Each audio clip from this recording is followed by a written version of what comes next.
Nicholas Grant never believed in fate.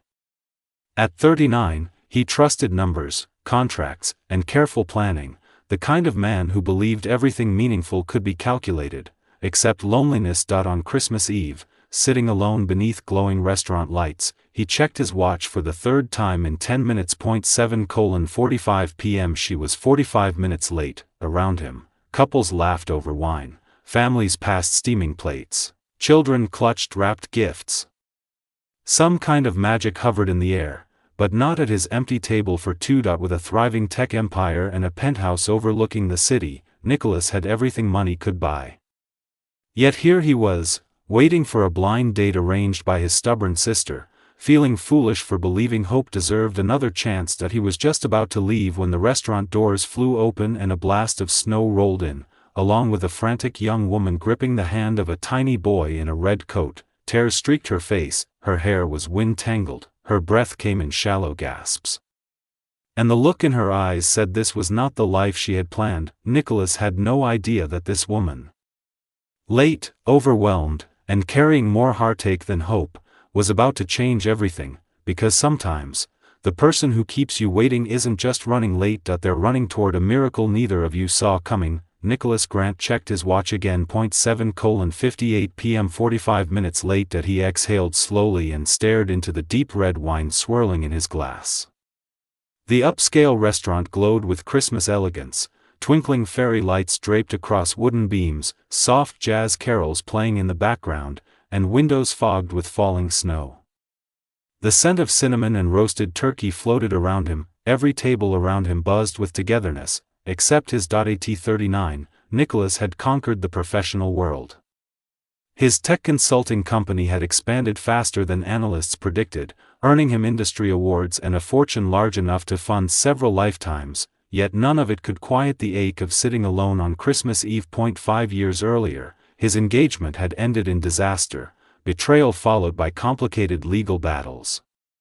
Love became something risky, something unnecessary, but his sister Catherine had worn him down. She's wonderful, Nick, Catherine insisted.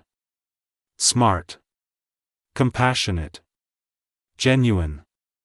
She just needs something good to finally happen in her life. That sentence had lingered in his mind long after he'd reluctantly agreed. People who needed something good often brought complications. Still, he'd stayed. The wine glass remained untouched when the restaurant doors swung open at 8 sharp. A gust of snow followed a woman rushing inside, gripping the hand of a small boy bundled in a bright red coat.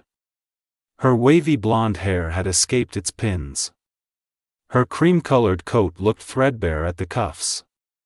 Her eyes glittered with unshed tears. The hostess whispered to her, then pointed toward Nicholas. The woman froze, then hurried across the room. Nicholas Grant? She asked timidly. Yes. I'm Sophie Brennan. I'm so incredibly sorry I'm late.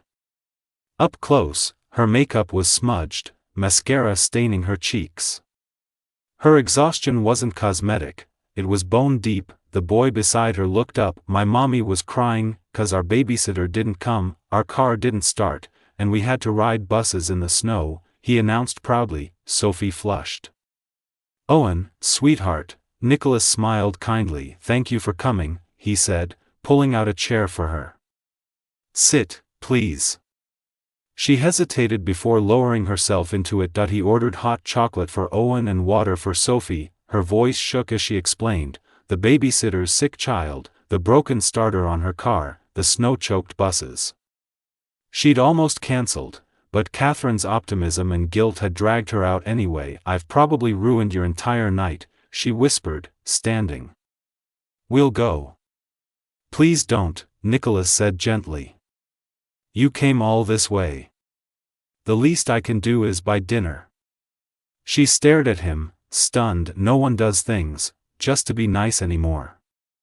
Nicholas looked at Owen carefully, aligning his chicken fingers by size. Maybe they should, he said softly. Over dinner, fragments of Sophie's life stitched together, a single mother since pregnancy, abandonment, debt piled from medical bills, endless freelance transcription hours, and the constant weight of survival. She laughed nervously.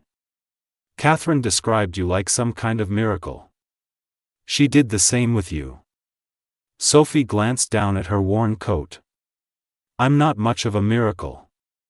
I'm just tired. And brave, Nicholas said. You showed up anyway. Their conversation flowed naturally after that, lighter than expected, deeper than planned. Owen eventually drifted into sleep face down on the table. Sophie checked the time and sighed. Our last bus comes soon. I'll drive you, Nicholas blurted. She protested weakly, but accepted. The Mercedes' heated seats revived Owen. He chattered non-stop while Sophie quietly watched snowfall trail past the windows. Her apartment building looked worn, peeling paint, flickering lights. This is us, she said flatly. Nicholas carried Owen upstairs. Inside was cramped but clean, a love seat, a tiny TV stand, sparse furnishings, but Owen's room overflowed with wooden trains arranged with loving care. Nicholas sat on the floor and let Owen guide him through imaginary railways while Sophie watched from the doorway. When Owen finally slept, Sophie thanked him quietly. Then Nicholas asked gently, "What do you want, Sophie? Not for the future, but right now?" She whispered, "To stop being tired. To buy my son Christmas presents without choosing heat or rent. To sleep one night without worrying." Nicholas nodded slowly. "My company's medical consulting branch needs staff," he said carefully. "Your work fits perfectly. I can offer you an interview." Her breath caught. "You don't owe me anything." "I'm not offering charity," he assured her. "Just opportunity." Tears slipped from Sophie's eyes. "I want to earn it. That's the only way it should be earned." She took the job. 3 months later, Sophie stood inside her new apartment, 2 bedrooms, sunlight streaming through clean windows. Owen sang while arranging new trains on the floor. Sophie now had benefits, stability, and financially secure work she excelled at. And Nicholas, they were building something slow, careful, real. He never tried to save her. He walked beside her as she saved herself. Owen adored him.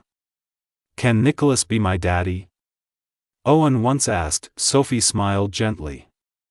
"Some things take time, sweetheart."